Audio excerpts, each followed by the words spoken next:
All right, so hello. Okay, we're gonna have some fun with you. With operatic makeup, I'm going to do full faces because doing a half face doesn't really work for this, only because it's not that kind of makeup. It's a full face sort of makeup. And so what I'm going to do is, with Brittany, I'm going to bring her down to kind of, we're going to go with like death. So like, how many shades lighter? One shade lighter is what I'm starting with. And when I'm going to do the whole face, what I do is I take a lot on here, dab it all in the other areas.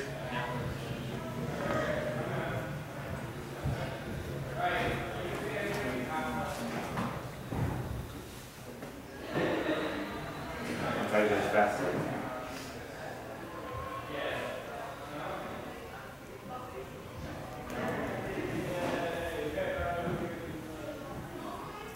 I stand corrected, I didn't put enough on this side. I was so concentrated on that side. Now I'm using the portion of the wedge that I had not touched in the makeup.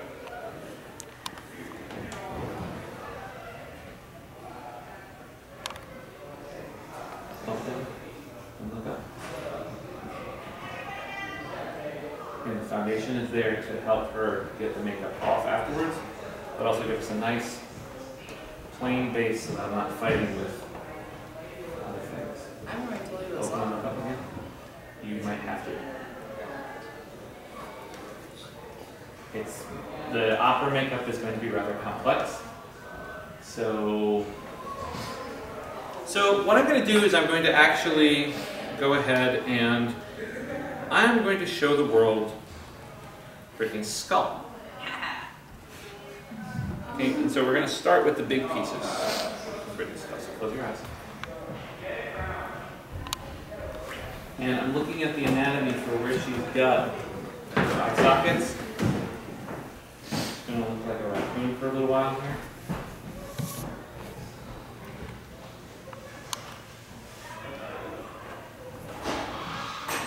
Okay. I know that there's going to be, you can do it here and here, I can see it in your face. Opera makeup is the way it is because when you're doing opera, you're viewed from very far away, generally, and the makeup is pretty gigantic.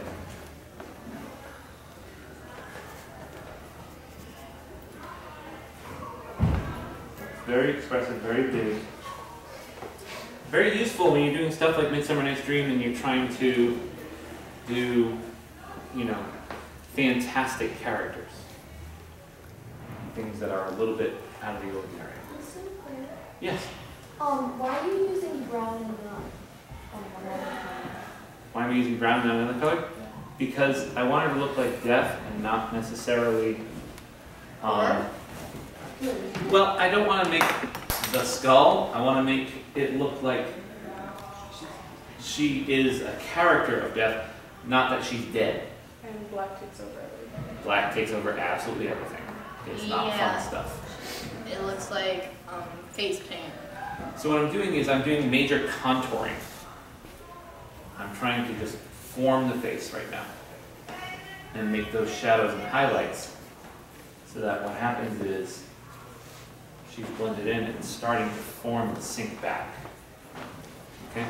Which I can rough it out really, really well with wedges.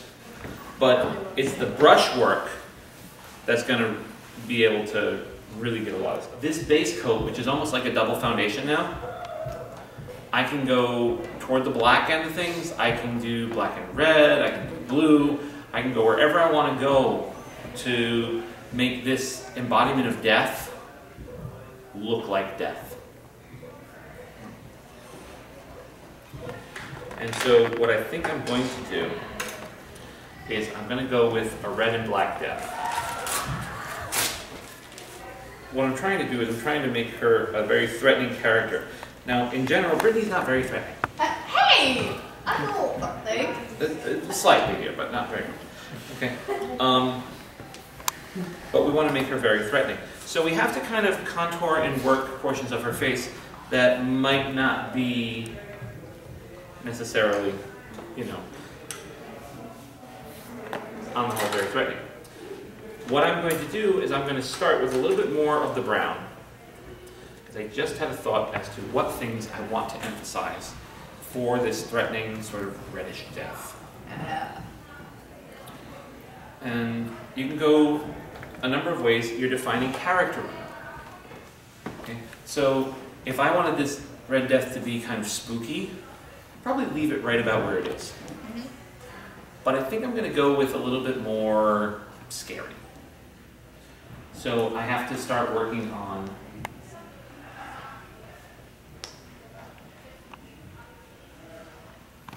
contouring her out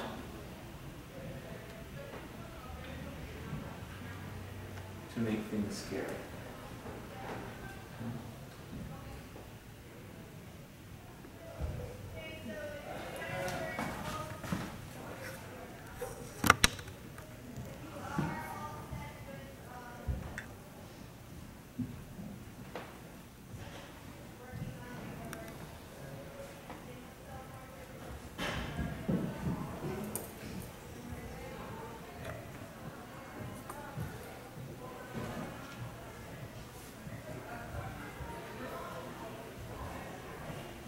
And you'll notice that it almost looks like no theater makeup from Japan.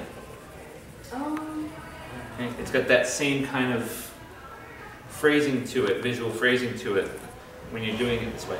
Because that makeup as well is, you know, we start with the human face as our beginning point. But what I'm going to do here is I'm not going to be blending the same way I've been blending. I want there to be lines.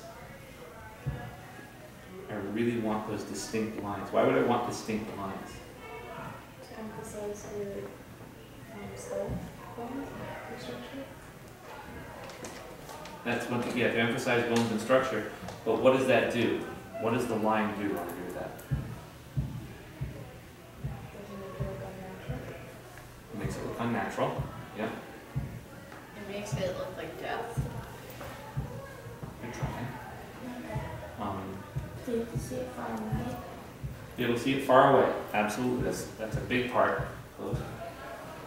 Because if it's a straight line, or a very severe shadow rather, because we know lines don't exist in nature,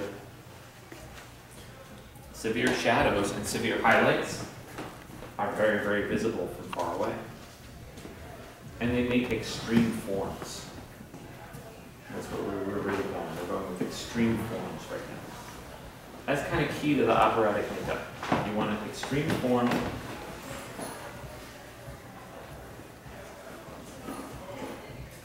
that adds lots of depth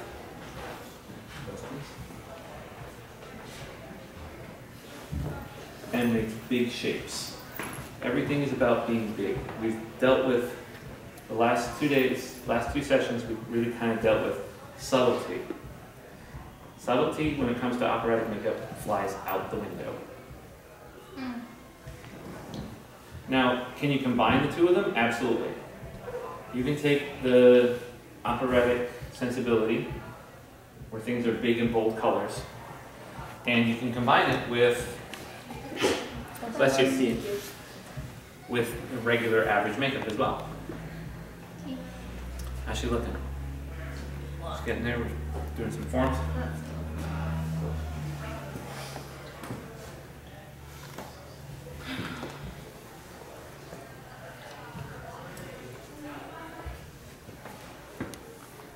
Now, I've made this color, and this is only Brittany's color. So I can dip back in here without washing, because I'm only going to deal with this. Okay, and these two will get washed after I'm done. So I don't have to worry about washing every single time I touch her face if I'm working off my palette.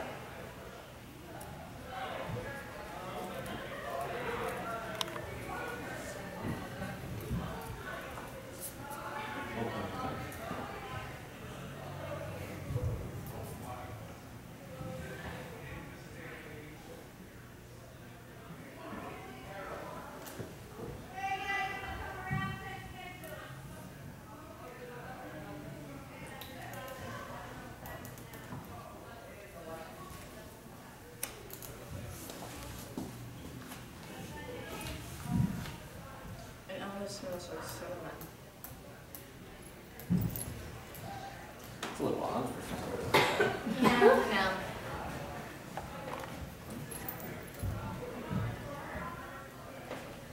Now, the hardest part in doing makeup like this is staying symmetrical because I'm not necessarily completely following the function of her face. I'm forcing things. So staying symmetrical is very, very key for certain characters. This character I want symmetrical. What happens when you get rid of the symmetry of the face? They don't look human. Okay. What else?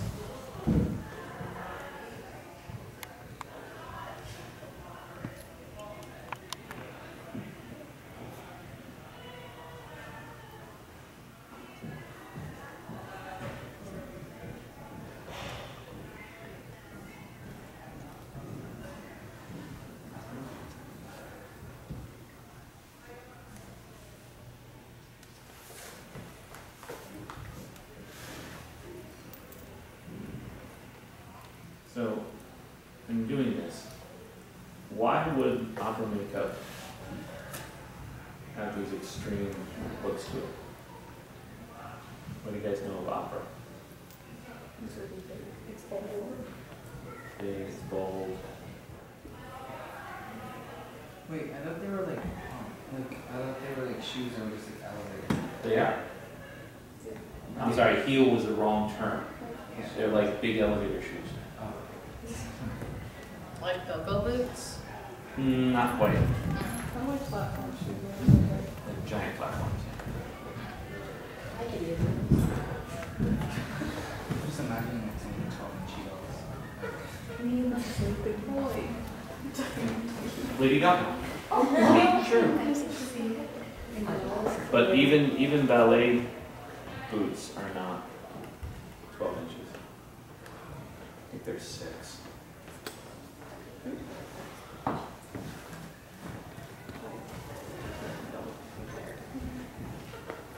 We're dealing with really strong colors too, so you have to be very careful. Now, how does your face feel? Does it feel like there's a lot on it, or does it feel just kind of like average, almost medium? Average.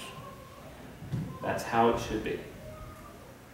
You should never have your actor with so much on that they feel like they're being kind of stifled by the makeup. There we go. The white and the red. I wanna see- contrast really good. So